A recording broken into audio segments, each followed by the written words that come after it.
Hello and a very good morning. You're watching the Breakfast News on Rajya Sabha television with me, Frank Pereira. Here are this morning's headlines. Government panel recommends 27% quota for OBCs in private sector. Several political parties welcome suggestion. Private sector stands in opposition.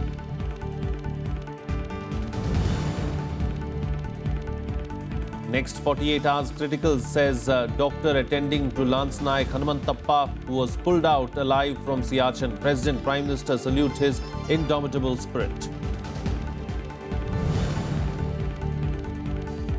Rahul Gandhi launches a scathing attack on Prime Minister Narendra Modi in Kerala, says the centre is ignoring people's welfare, assures the Congress won't tolerate corruption as he lauds the work done by the Chandi government in the state.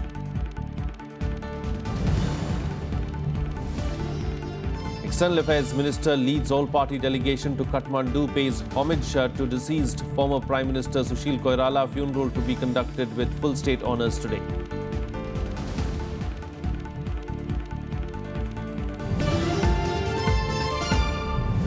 And China confirms first imported case of Zika. Health officials diagnose a 34-year-old man with virus after he returned from Venezuela. Well, political parties have united in their response to a government panel recommendation for quota in private jobs. The National Commission for Backward Classes has recommended 27% reservation for OBCs. The industry has called the recommendation impractical. Here's more. A government panel has recommended 27% reservation in private sector jobs for candidates belonging to other backward classes. Day by day, government sector की नौकरियां कम हो रही हैं, private sector की नौकरियां हो रही हैं और प्राइवेट सेक्टर के लिए जो लेजिस्लेशन होना चाहिए था वो अभी तक नहीं हुआ है. वी फील के it is a very appropriate time कि ये होना चाहिए. इसीलिए कमीशन ये महसूस किया कि कमीशन सरकार से रिकमेंड करे और रिक्वेस्ट करे. Social Justice Minister Thawar Chand Gehlot has said that an official level committee has been formed and consultation with industrialists and corporate leaders are on. There seems to be union among political parties for this move. Question of giving to private companies, that imposing this restriction on the private company is totally against the constitutional principle. Private companies raise their own funds, they create a company, and it has to be on merit. हम लोगों का तो आज से नहीं, दलित सेना में जब थे तब से पार्टी का लोक जनशक्ति पार्टी बनी, तब से हम लोगों का डिमांड है और मांग कर रहे हैं कि निजी क्षेत्र में आरक्षण होना चाहिए. चूंकि जितने पब्लिक अंडरटेकिंग्स हैं वो सारे के सारे पब्लिक अंडरटेकिंग्स जो है वो सब प्राइवेट में जा रहे हैं. सरकारी संस्थाएं प्राइवेट में जा रही है. कमीशन ने जो रिपोर्ट दी है वो तर्कसंगत है. जब समूचे देश में प्राइवेटाइजेशन हो रहा हो, जब टोटल डिसइन्वेस्टमेंट हो गया हो प्राइवेट सेक्टर का, उस समय प्राइवेट सेक्टर से आप इन समाज के वंचित समूह को नौकरियों से अलग नहीं रख सकते. रोजगार के अवसर सबसे ज्यादा अब प्राइवेट सेक्टर्स में हैं, तो इसलिए प्राइवेट सेक्टर में भी अगर ओबीसी को अवसर मिलता है तो मैं समझता हूं कि राष्ट्रीय एकता के लिए, नेशनल इंटीग्रेशन के लिए अच्छा होगा. The corporate world has given it a thumbs down. अगर किसी के ऊपर किसी एक समाज के भाग में डिस्क्रिमिनेशन ना हो या बैकवर्डनेस जितना ज्यादा ना हो तो ये रिजर्वेशन पूछने में कोई मतलब नहीं है.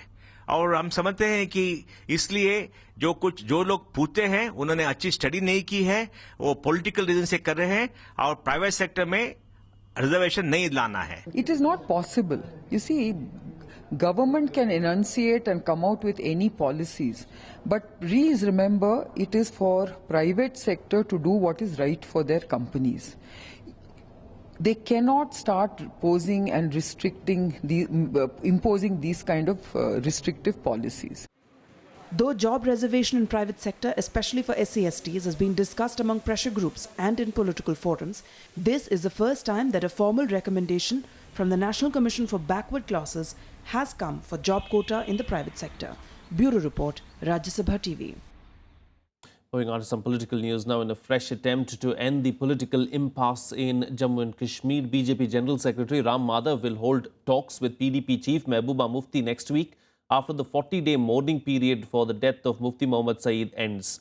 While the BJP wants to end the uncertainty over government formation before the budget session, the PDP leadership wants the BJP to spell out the confidence-building measures the centre is willing to take for the people of the state.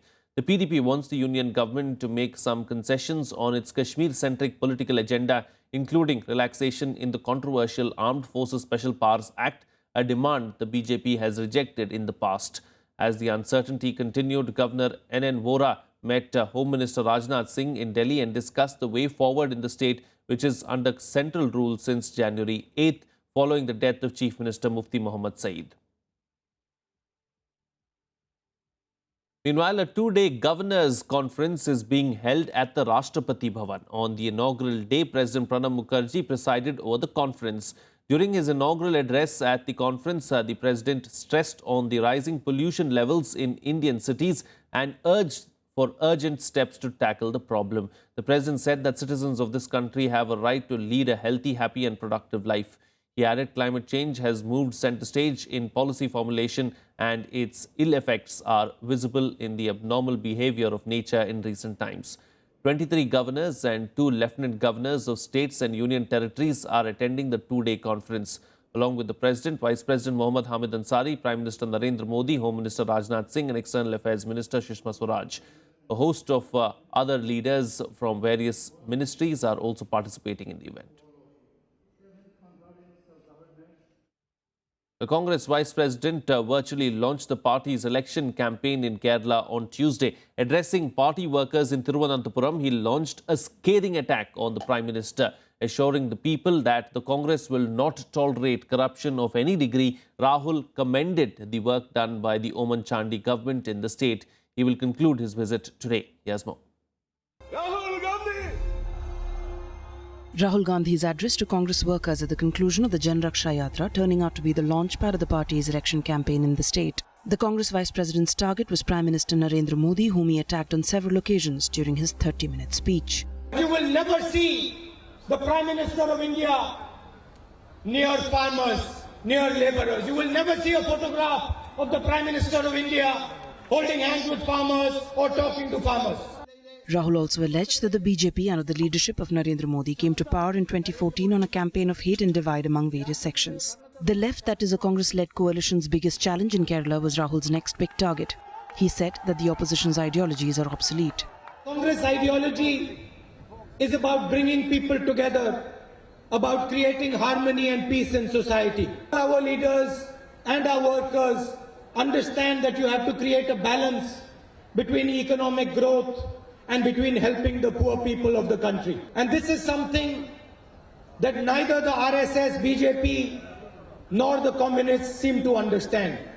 The UDF has been facing heat in Kerala, with several ruling ministers, including the Chief Minister, under fire for alleged involvement in the solar and bar bribery scams. Rahul Gandhi assured that the Congress will have zero tolerance towards corruption while commending the work done by Oman Chandi government. The Congress party will not compromise on corruption. I want to make it very clear, if there is even this much concrete evidence of corruption, the Congress party will take immediate and strict action. Rahul will conclude his Kerala tour today with a visit to the startup village in Kochi and address to the National Executive Meet of the NSUI. Bureau Report, Rajya Sabha TV. Meanwhile, the BJP has reacted to Rahul's allegations against the Prime Minister and the central government. Let's listen in to what they had to say.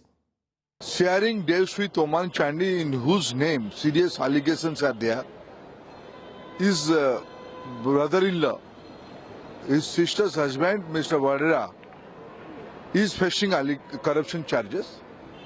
There are ample evidence against his brother-in-law also, Rahul Gandhi is entertaining people. He doesn't know what he is saying.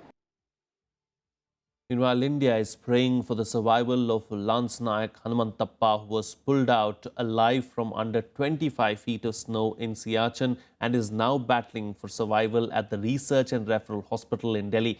He is in a state of coma and has been placed on ventilator support. Doctors say his condition is extremely critical and the next 2 to 3 days will be very crucial for him. His family has also been flown into Delhi to be by his side.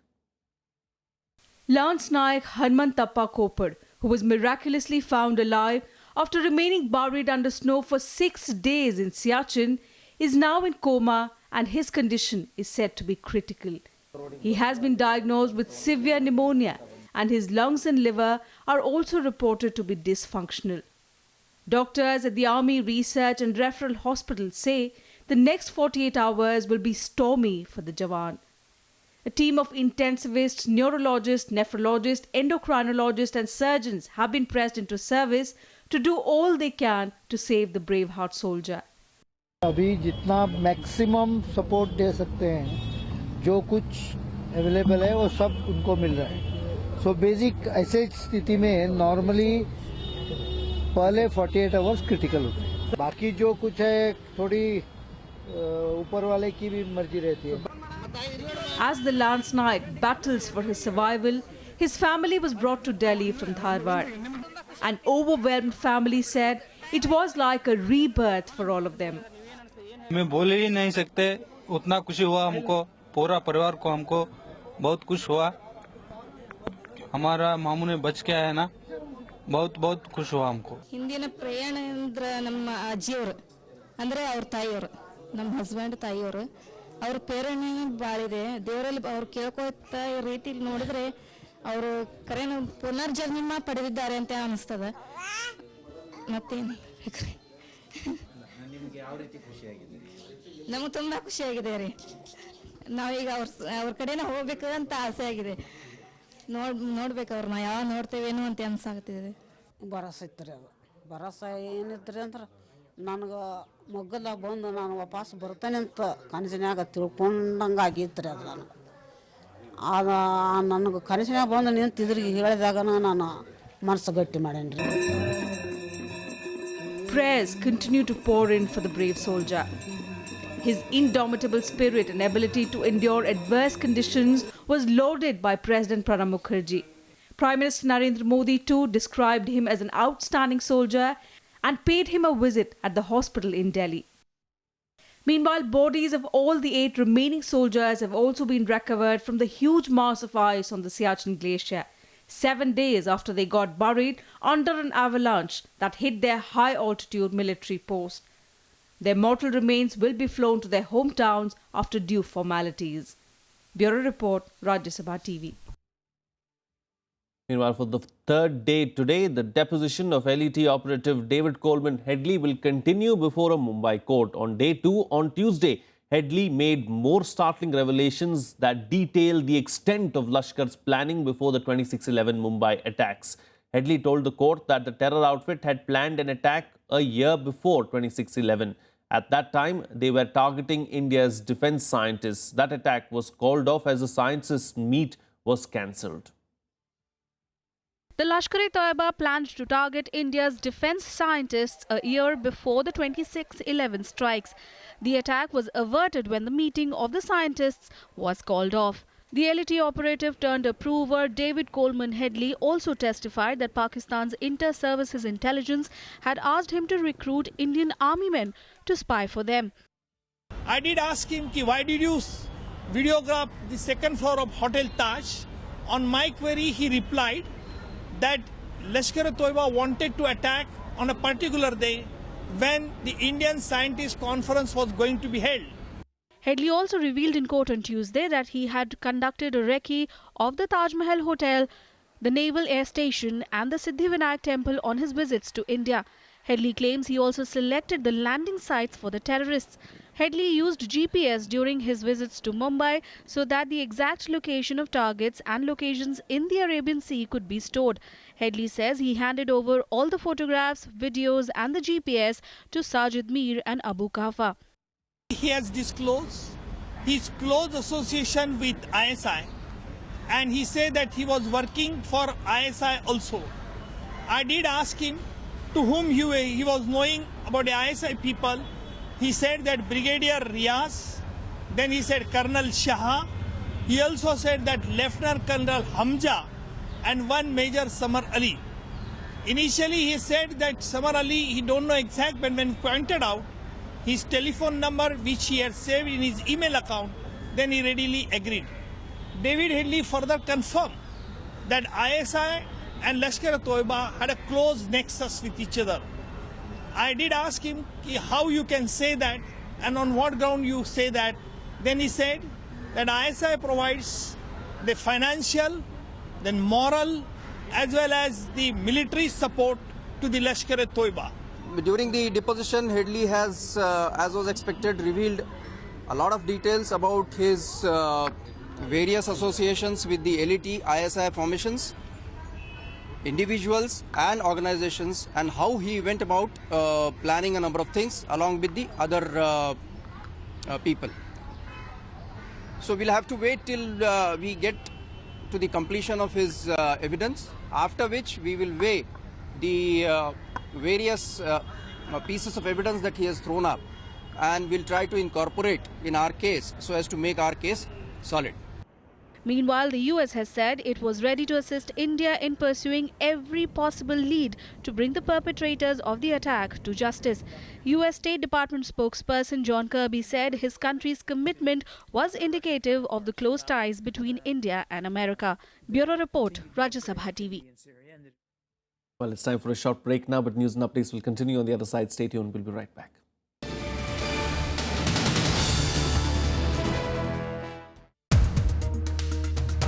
All the parties, they are looking for political marriages at the moment. They are trying to enter into some kind of an alliance. But yours is the only party which is focusing you as the chief ministerial candidate. In this election, we are the one who will allocate the seats. And that's not going to be the opposite leg. Another reality of your party is that it is seen as a very casteist party. PMK is the only party who has done maximum for the Dalits than any party in Tamil Nadu. Watch To The Point with PMK leader Dr. Ambumani Ramados only on Rajya Sabha television.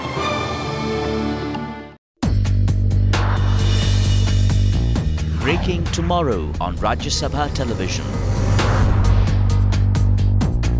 One of the greatest scientific discoveries of our lifetime. A major scientific achievement that will change our understanding of the universe. Live on Rajya Sabha television. 8 p.m. onwards on the 11th of February. Keep watching.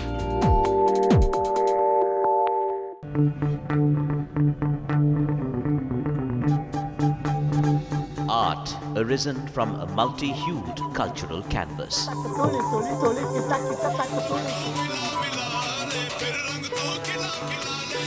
Tradition and cultural fervour dating back centuries.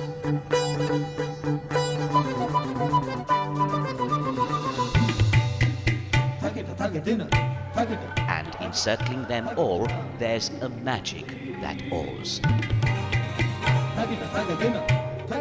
Embrace your nation's brilliant human warmth.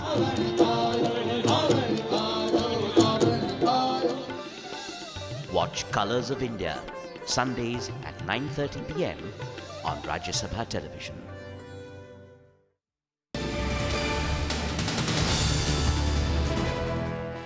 Welcome back. You're watching Rajya Sabha television. Well, in his first state visit, the Crown Prince of Abu Dhabi and Deputy Supreme Commander of the UAE Armed Forces, Sheikh Mohammed bin Zayed Al Nahyan, will arrive in Delhi.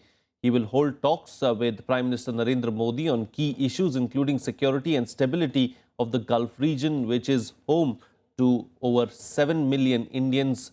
Talks are also expected to focus on cooperation in strategic areas of trade and energy, as that region is the source of nearly two-thirds of India's crude oil requirements and its largest trading partner. UAE alone contributes significantly to India's energy security and was the sixth largest supplier of crude oil to India in 2014-15. The visit by the Crown Prince comes nearly 6 months after Prime Minister Modi's trip to the UAE, during which the two countries agreed to elevate the relationship to a comprehensive strategic partnership. About 2.6 million strong Indian community forms the largest expatriate group in the UAE. Well, former Nepalese Prime Minister Sushil Koirala's funeral will be held today with full state honours. He passed away at his home in Kathmandu due to pneumonia on Tuesday. External Affairs Minister Sushma Swaraj, along with an all-party delegation, is in Nepal. They paid homage to Koirala after arrival in Kathmandu. Members of the high-level delegation comprise Congress leader Anand Sharma, JDU President Sharad Yadav, CPIM General Secretary Sitaram Yechuri and National Security Advisor Ajit Doval. The leaders also extended their condolences to the family members of the former Prime Minister. After paying homage to the Nepali Congress President, Swaraj met party leaders Ramchandra Paudel and Krishna Prasad Sitola. Swaraj will today also meet Nepal's Prime Minister KP Sharma Oli and President Bidya Devi Pandari. Well, China has confirmed its first case of imported Zika virus. According to the Chinese state news agency, the Zika virus was detected in a 34-year-old man who had traveled from Venezuela to his home in Ganxian County, Jingzhai province. He was quarantined and was being treated in a hospital in Ganxian since February 6th. He is now recovering with a regulated body temperature and fading rash. Meanwhile, the US states of Indiana, Ohio, Tennessee and Delaware announced the first human cases of Zika. The World Health Organization has called for caution after 3 deaths were reported in Colombia related to the Zika virus. However, they have not issued any specific recommendation on travel as of now. Well, at least 10 people were killed after a head-on collision between 2 passenger trains in the German state of Bavaria on Tuesday. 81 people were reportedly injured, 17 are in critical condition. The mishap took place during the morning rush hour along a 6-kilometer stretch between the spa town of Bad Aibling and Kolbermoor in Bavaria near the Austrian border. The German transport minister said both trains were travelling at around 100 kilometers per hour.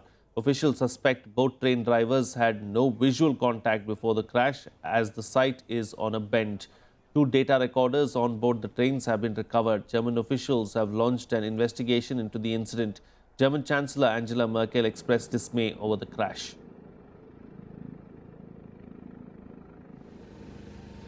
Wie gesagt, keiner bei uns hat sich jemals vorstellen können, dass so ein dramatisches Unglück passiert. Ich meine, das System Bahn ist das sicherste Transportmittel, was es gibt.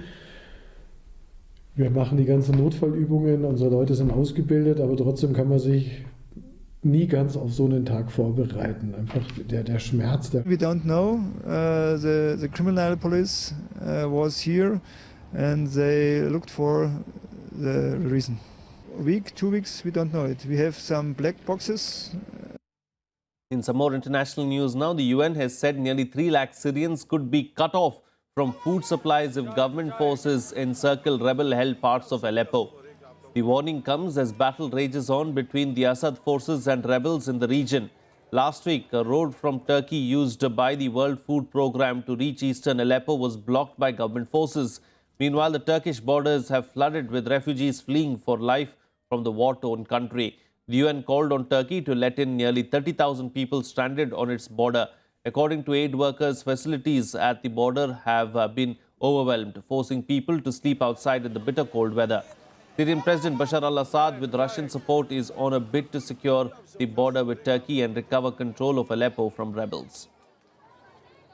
Turkey has also allowed a number of vulnerable and wounded people in Turkey. However, many people are not being allowed to cross the border, and we are asking Turkey to open its border to all civilians from Syria who are fleeing danger and seeking international protection, as they have done since the start of this crisis. Well, billionaire Donald Trump has won New Hampshire's Republican presidential nomination contest. Vermont Senator Bernie Sanders won the Democratic primary, beating his rival Hillary Clinton. After the primary win, Trump remains the front-runner in the race to be the party's White House nominee for the November 8th election. He had campaigned to deport illegal immigrants and temporarily ban Muslims from entering the United States. Meanwhile, Sanders had called for eradicating income inequality. U.S. state officials recorded a historic turnout in the New Hampshire primary. During the last week, Ted Cruz won the Iowa caucus for the Republicans and Hillary Clinton for the Democrats. The primary will give momentum to the winners heading on to the next contest in South Carolina and Nevada. Here's a roundup of the other international news in our segment World Wrap. US President Barack Obama has unveiled a new cybersecurity national action plan. It comes after reports of major data breaches and cyber attacks on both government and private networks in recent years. Obama asked for $19 billion for cybersecurity efforts in his budget request, a 35% increase from current levels. Out of this, $3 billion will be earmarked to help modernize the patchwork of computer systems used in government agencies. In a major blow, the US Supreme Court stalled President Barack Obama's plans to regulate carbon emissions from power plants. The court ruled Obama's Clean Power Plan could not go forward until all legal challenges were heard. Obama had pledged to cut emissions by 32% by the year 2030 at the UN climate negotiations held in Paris in December 2015.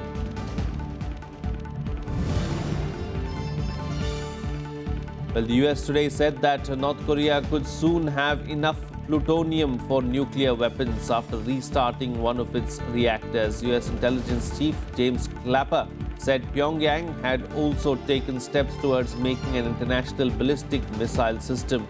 The international community has been cautious after the North launched a long-range rocket days before. North Korea had carried out its fourth nuclear test early in January.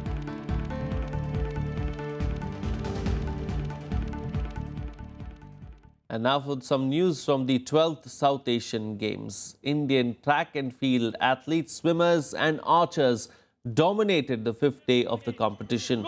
The most stunning performance came from the swimmers who swept 7 gold medals with Sajan Prakash, Saurabh Sangweka, Malvika V and P.S. Madhu making new games records. On the first day of athletics, India bagged 6 gold medals, 5 silver and 3 bronze. While in archery, the hosts won all the 5 golds in recurve event, finishing the competition with 10 gold and 4 silver. India also won a gold each in the men's and women's volleyball, as medals also poured in from cycling, weightlifting, table tennis and wushu.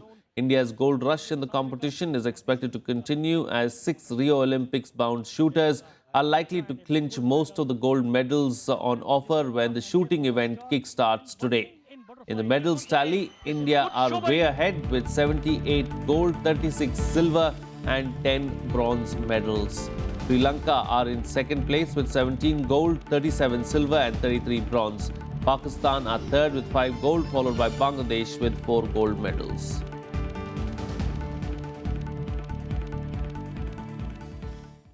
In some more sports news now, a depleted Sri Lankan side defeated India by 5 wickets in the first T20 at Pune. Batting first, India could only manage 101 runs as they were bowled out in 18.5 overs. Lankan paceman Kusan Rajita ran through the Indian top order as he removed top 3 batsmen inside the first 5 overs. Ravichandran Ashwin saved the blushes for the home side as he made 31 not out and pushed India to a score above 100. Chasing the small total, Sri Lanka lost both openers early, but Dinesh Chandimal and Chamara Kapugedra guided the visitors towards victory. Sri Lanka now lead the 3-match series 1-0. The second T20 will be played in Ranchi on February 12th.